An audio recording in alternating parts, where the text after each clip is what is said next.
takes it over the line, and the community has to respond. Well, the unrest and protest leaves a local pastor wondering what could trigger something similar in Baltimore. Well, we have seen something similar here in Baltimore, Kai, 5 years ago, of course. But as crime continues to hold a grip over the city, could that be enough to spark a similar uprising? Fox 45's Dan Lamparello was live to explain why the pastor believes they're separate issues.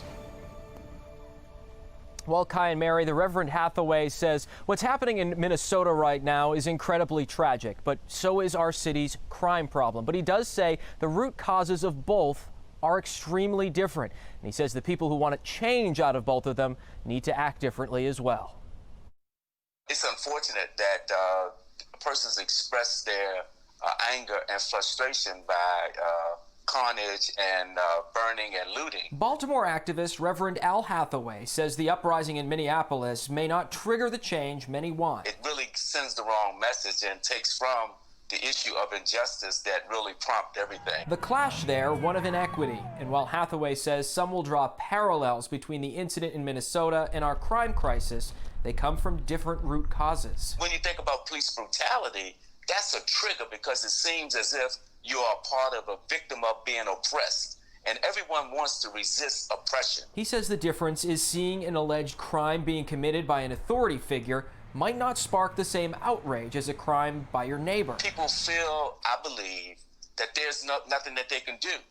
And I think it's important that we begin to communicate that there is something to do. Over the years, Baltimore has seen protests to crime through marches and organized events like Ceasefire Weekend. We have to say as a community that we will not tolerate senseless murders in a sense that everyone can respond. But Hathaway believes there needs to be more grassroots efforts to show the amount of crime our city is seeing won't be tolerated, but that a violent uprising isn't the answer either. We have to empower residents so that they can be a part of the solution in resolving crime in our communities.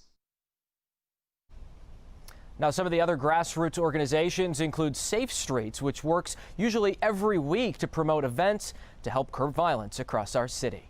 In Highlandtown, Dan Lamparello, Fox 45 News.